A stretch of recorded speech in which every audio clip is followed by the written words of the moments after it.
Audiobook do livro Chega de Regras, de Larry Crabb, capítulo 8, Engano Espetacular.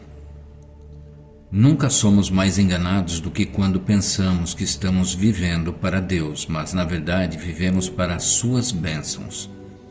Quando nos persuadimos de que nosso dever é orar adequadamente, viver moralmente e amar significativamente, e a vontade de Deus é nos recompensar com as bênçãos que mais desejamos, estamos enganados. Temos uma visão carnal da vida cristã. Vivemos separados da graça. Spurgeon, o grande pregador inglês, sofreu durante toda a sua vida adulta de artrite e gota dolorosas, assim como de depressão. Ele pastoreava a maior igreja de seu tempo. Seus livros eram best-sellers e era aclamado como orador poderoso. Como justificar a mescla de provações e bênçãos em sua vida? Como justificamos a mistura surpreendente de provações e bênçãos na nossa vida? Spurgeon fazia algumas coisas certas para ter direito a um grande ministério, mas faltava-lhe alguns outros requisitos que o deixavam doente. Deus provê bênçãos de ministério se orarmos apropriadamente, mas permite má saúde se tivermos ressentimento de alguém? Como tudo isso funciona exatamente? A pergunta é muito importante se estivermos decididos a fazer arranjos para as bênçãos que mais desejamos e evitar as provações que mais tememos. Nenhuma outra bênção é garantida. A ordem no mundo. Em muitas áreas da vida, o que fazemos determina ou pelo menos influencia o que nos acontece a seguir. Olhe para cima enquanto estiver andando e talvez tropece no meio-fio. A reação apropriada é não ficar olhando para cima e orar por proteção. O correto é olhar para onde vai enquanto ora. Coloque combustível em seu carro se quiser que ele ande. Só os fanáticos religiosos viram a chave da ignição no carro com o tanque vazio e, por estarem indo para a igreja, esperam que o carro dê a partida. Deus poderia fazer o carro mover-se, mas raramente o faz. E as bênçãos e provações sobre as quais não temos controle evidente? Influência clara? Os maridos continuam fiéis para as mulheres maravilhosas? A resposta é sim, mas nem sempre. A relação entre esposa quase perfeita e a fidelidade do cônjuge não é linear. Os ministérios são abençoados se orarmos, mas se extinguem se não fizermos isso? No geral, sim. Sempre? Não. Quando as coisas dão errada, devemos supor que não oramos devida ou suficientemente?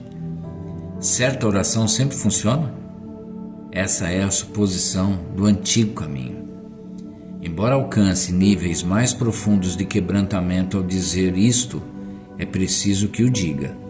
Sempre que nos concentramos nas bênçãos que queremos, mesmo que sejam bênçãos de valor, estudamos o cristianismo para compreender, para alcançar essas bênçãos, estamos semeando para a carne. Estamos vivendo segundo o antigo caminho. Falamos com frequência do favor de Deus, e é necessário. É uma bênção esplêndida. Um pastor amigo contou-me recentemente como Deus favorecera a sua igreja na comunidade. Eles haviam sido diligentes em tratar bem os vizinhos. Deus abençoara, e eu me alegrei. Mas não me alegraria se esse pastor escrevesse agora um livro intitulado Como sua igreja pode ganhar o favor de Deus. É possível que as vendas fossem boas. Somos tão facilmente desviados de Cristo para uma bênção a qual damos grande valor, e há uma fórmula que a introduza em nossas vidas. Compreenda isto. A carne sempre dá mais valor a alguma coisa do que a Cristo. Não precisa ser pornografia. Pode ser uma família de sucesso ou uma igreja em crescimento. Mas o Espírito indica um tesouro maior. Ele sempre mostra Cristo. A batalha entre afetos em competição define a guerra entre a carne e o espírito. Qual tesouro será nossa principal paixão? A que damos mais valor? O maior erro da igreja moderna talvez seja sua tendência irreconhecível de encorajar o antigo caminho de vida. Livros, sermões e seminários apresentam uma bênção atraente. Depois nos dizem como obtê-la. Deus quer abençoar você, ouvimos, e vivam de modo que suas bênçãos caiam sobre as suas vidas. Estamos sendo enganados. A bênção suprema que Deus quer nos dar é a si mesmo. Nenhuma outra bênção é garantida até o céu. As bênçãos que pedimos agora não são, no geral, aquelas que nos conduzem a um encontro com um Deus capaz de destruir o nosso orgulho e nos manter confiantes e alegres em um primeiro plano. Este engano muito propagado tem consequências. Vou listar 4. 1. Gera confusão e pressão. Não fui um bom marido? Foi por isso que ela me deixou? Tentei tanto ser um bom pai. O que fiz de errado? Fui severo demais? Permissivo demais? O que faço para melhorar as coisas? Deus, por que não me diz o que fazer para que as coisas funcionem? Prometo cumprir tudo, qualquer coisa. Basta me dizer. 2. Enfraquece nossa perspectiva de Deus. Se a vida cristã trata de bênçãos, então, quando chegam as provações, concluímos que não estamos vivendo de maneira correta ou que Deus não está realmente no controle. Nessa situação, pelo menos, Satanás deve estar por cima. Quando fiquei com câncer, disseram-me que era coisa do diabo e que deveria envolver-me numa batalha espiritual contra Satanás pela minha saúde. A linha de frente da guerra espiritual, desse ponto de vista, não é entregar-me a Deus em meio à provação, mas alinhar-me ao lado dele para derrotar o diabo. E a medida da vitória é a saúde recuperada. Creio que esse é o antigo caminho. No novo caminho, resistimos à exigência carnal de que a bênção substitua a aprovação e seguimos, em vez disso, o Espírito, aconteça o que acontecer, até um encontro mais profundo com Deus. No novo caminho, lutamos contra a exigência de bênçãos em nome do conhecimento de Deus. No antigo caminho, lutamos contra as provações em nome das bênçãos. As nossas afeições mais enganosas estão nesta vida e, durante o processo, Deus e eu juntamos forças para derrotar um inimigo comum. Minha vida reta liberta Deus para fazer o que Ele, de outra forma, não poderia fazer: destruir as obras do diabo e nos devolver as bênçãos que Satanás removeu. Nossa visão da soberania de Deus cai um ponto. 3. No antigo caminho, a humildade se torna uma técnica. Humilhamo-nos e nos aproximamos de Deus na esperança de que Ele se achegará a nós, não para permitir que o encontremos, mas com bênçãos nas mãos. A humildade se torna uma manobra. Chegamos com as mãos vazias, mas com um dedo apontado. Dê-nos isso. A dependência cede o seu lugar para a metodologia. Quando o método funciona, nos sentimos muito satisfeitos com a nossa humildade. Compartilhamos da glória. Fizemos algo certo, neste caso a humildade, e Deus abençoou. Que equipe! Quando vivemos sob o engano do antigo caminho, as consequências destrutivas surgem de muitas formas. Acabei de mencionar 3 delas: confusão e pressão, um Deus pequeno e orgulho. Há mais uma consequência que quero mencionar. Desenvolvemos uma visão errada dos problemas psicológicos. A cultura terapêutica, creio, é construída sobre uma base defeituosa. Vou passar o resto desse capítulo sugerindo o que quero dizer. Acho que é importante. Debaixo do distúrbio psicológico. Eu aparentemente frequentei a faculdade na Idade Média. Durante meus 5 anos de doutorado em psicologia clínica, nunca me pediram para fazer um curso sobre distúrbios da alimentação. Penso que também não ofereciam esse curso. Algumas palestras num curso do 2º ano sobre psicologia básica me familiarizaram com termos como anorexia e bulimia, mas foi só. Li o clássico de Hilde Brush, The Golden Cage, e depois de formado sabia pouco mais a respeito de anorexia do que a teoria de uma mulher. Em meu 2º ano de prática privada, um médico amigo enviou-me uma cliente jovem, 17 anos penso eu, que estava sofrendo de uma perda de peso anormal. Peguei um exemplar do livro Golden Cage da estante e folheei-o rapidamente para preparar-me. Comecei a entrevista aparentando confiança. Não tinha uma pista sequer. Nos primeiros minutos fiquei sabendo que ela estava cerca de 13 quilos abaixo do peso normal. Ela corria 64 quilômetros todas as semanas e diminuía sua já fina cintura com 500 abdominais todos os dias e comia como um pássaro. A seguir me disse com os olhos fitos no chão e uma voz dura como aço: sei que vai tentar fazer com que eu engorde, mas ainda estou gorda. Não adianta insistir. Eu tinha 29 anos na época. Aquele foi meu primeiro encontro direto com o enigma perigoso chamado anorexia, com uma mulher magrinha e rígida que insistia estar acima do peso e decidida, contra qualquer pressão, a descartar-se de mais alguns quilos. Depois de 40 minutos sem chegar a lugar algum, ainda sem uma pista sobre a causa de seu distúrbio, murmurei: na verdade, acho que você tem de ganhar algum peso. Não tinha ideia do que ia enfrentar. Seria o mesmo que dizer a meu filho de 4 anos: tente não pecar mais. O que me esperava? Desde Sigmund Freud, os psicólogos têm geralmente concordado que algo deu errado no desenvolvimento de um ser inocente. Toda criança quer sentir-se amada e valiosa, tendo algum tipo de intuição sobre qual a bênção necessária para satisfazer esses anseios. A experiência aguça o foco.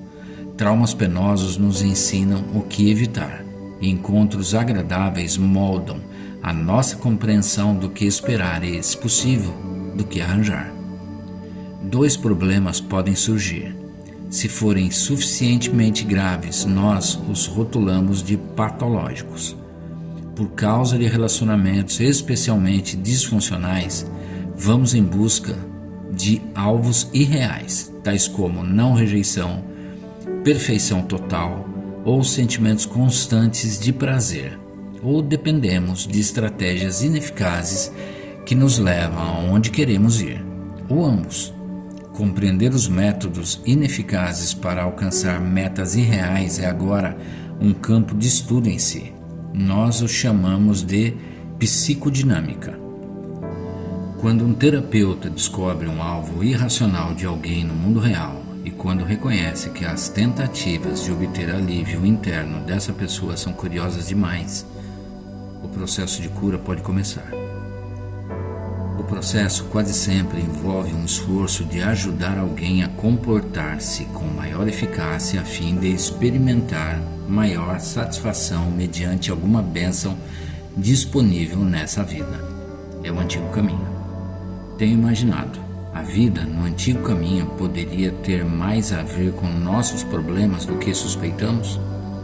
Nossa insistência em que esta vida oferece mais satisfação do que pode, e nossa determinação de arranjar algum meio de obtê-la, estão por trás do que chamamos distúrbio psicológico? Porquanto, tendo conhecimento de Deus, diz Paulo, não o glorificaram como Deus, nem lhe deram graças, antes se tornaram nulos em seus próprios raciocínios.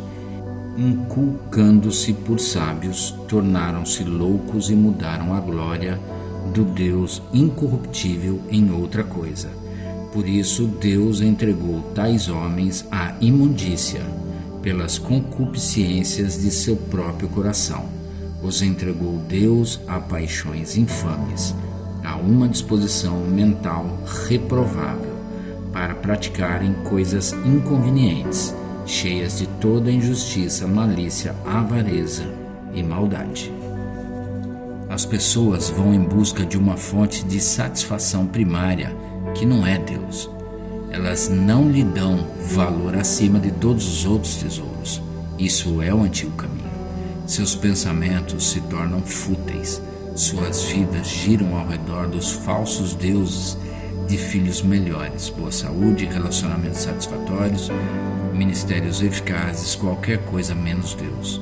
Essa devoção a um Deus menor liberta toda espécie de problemas, regras egoístas. As fontes da natureza humana ficam poluídas. Água contaminada jorra. Como alguém que compra por engano uma roupa do tamanho errado, trocamos a glória de Deus por um traje que julgamos irá ajustar-se um pouco melhor à nossa alma. Afastamo-nos de Deus e vamos atrás de outras bênçãos. O que fizemos pode ser simplesmente explicado. Eu estou deixando uma imagem que está aqui no livro, tá? Eu tirei uma foto e estou deixando essa imagem por um tempinho para que vocês deem uma olhada, se possível, dê uma pausa no vídeo, tá? Para real compreensão. 3 resultados são possíveis. 1. Podemos experimentar bênçãos suficientes para persuadir-nos de que estamos no caminho certo. O modo de pensar no caminho antigo é confirmado como certo. Estamos fazendo o que é necessário e a vida está funcionando. Tornamo-nos seguidores bem-sucedidos da lei, judaizantes modernos, fariseus felizes. 2. Uma mistura de bênçãos e provações pode manter-nos no jugo e abrir-nos para qualquer método que torne a vida melhor. Tornamo-nos pragmatistas. Os princípios bíblicos são distorcidos se descobrirmos vantagens pessoais na transigência, ou nos tornamos legalistas, mais rigidamente resolvidos do que nunca a fazer o que é certo para que a vida funcione. O trabalho pode virar neurose, envolvendo-nos em comportamentos estranhos que nos protegem do sofrimento interno. 3. A vida pode tornar-se tão difícil e nossos esforços para melhorar as coisas podem parecer tão fúteis que desistimos. Entramos então em depressão profunda, vida inconsciente ou insanidade, neurose grave, distúrbio do caráter ou psicose. A luz que não vemos. Com esses pensamentos em mente, leio outro versículo de Paulo e tremo. O Deus desse século cegou o entendimento dos incrédulos, para que lhes não resplandeça a luz do Evangelho da glória de Cristo, o qual é a imagem de Deus. Os incrédulos não veem a Cristo como seu maior tesouro, nem a maioria dos cristãos. Vivemos como cegos, perseguindo uma luz que podemos ver, a satisfação trazida pelas bênçãos, e não dando valor à luz que não podemos ver, a glória de Cristo. Poderia ser diferente. Poderíamos viver de um novo modo, porque Deus, que disse, das trevas resplanderá a luz, Ele mesmo resplandeceu em nosso coração, para a iluminação do conhecimento da glória de Deus na face de Cristo. Deus não é capaz de remover as remelas dos nossos olhos para que possamos contemplar a beleza de Cristo. Ele já fez isto. Os cristãos podem agora ver Cristo como seu maior tesouro. Podemos viver no novo caminho, e quando nos satisfazemos nele, diz John Piper, estamos crucificados para o mundo e para a carne. O diabo perde seu suporte em nossa vida. Podemos aprender a exultar, não na expectativa de uma vida melhor de bênçãos, mas na esperança melhor da glória de Deus. O trauma talvez não seja o verdadeiro culpado. Um eu traumatizado talvez não seja o verdadeiro mal. Ouça Piper novamente. Somos feitos para conhecer e entesourar a glória de Deus acima de todas as coisas. Quando trocamos esse tesouro por imagens, tudo fica confuso. O sol da glória de Deus foi feito para brilhar no centro do sistema solar da nossa alma. Quando isso acontece, todos os planetas da vida são mantidos em sua órbita apropriada, mas quando o Sol é deslocado, tudo desaparece. No último cálculo, havia mais de 400 sites na internet e salas de bate-papos disponíveis para ajudar os anoréxicos a continuar magros, ajudá-los a resistir à pressão dos pais, conselheiros e amigos para recuperar um peso saudável. Os sites têm nomes como Minha Amiga Ana, Santuário Pro Ana, ANOREXIC, Wannabe e Continuem Magras, Amigas. Um site declarou: a anorexia é um estilo de vida ou uma amiga, não uma doença. Outro disse: Pro Ana, junte-se a nós e torne-se perfeita. O que está acontecendo? Por que as garotas estão aos milhares procurando hábitos alimentares destrutivos e se apegando a eles como se fosse um pedaço de madeira num oceano encapelado? Ouça Cat Bell em um site da web. Sempre achei que estava sozinha e que ninguém me entendia. Portanto, um dia resolvi navegar na net, procurando alguém que fosse como eu e pensasse como eu. Outra escreveu: para mim, a anorexia é tudo, é minha vida e tudo que quero e preciso. Sim, preciso disto. Ela se tornou uma parte tão grande da minha vida, mas certamente não algo que apenas decidi que queria. Ela me dá o controle que necessito, me dá um sentimento de realização que não recebo de qualquer outra coisa, me faz feliz, quando nada mais consegue isso. Quando trabalhei com minha primeira cliente anoréxica há alguns anos, o que tinha de enfrentar? Certamente, tive de lutar com pais controladores, com o profundo ressentimento de minha cliente por estar sendo despojada de qualquer senso de identidade separada e com seu profundo terror de que iria desaparecer na areia movediça de um mundo sufocante. Porém, nenhuma dessas coisas, por mais terríveis, obstinadas e penosas que fossem, achava-se na raiz dos problemas daquela menina. Ela fora cegada pelo Deus deste mundo. Não podia ver a glória de Deus na face de Cristo. Em sua mente, não havia nada pelo que viver, além do controle que a sua anorexia lhe dava. Era isso que eu tinha de enfrentar. A anoréxica grita: para mim, a anorexia é tudo. E nós gritamos com ela. Para nós, uma vida melhor é tudo. Pode não ser a sensação de poder que a anorexia oferece. Pode não ser o prazer instantâneo que a pornografia traz.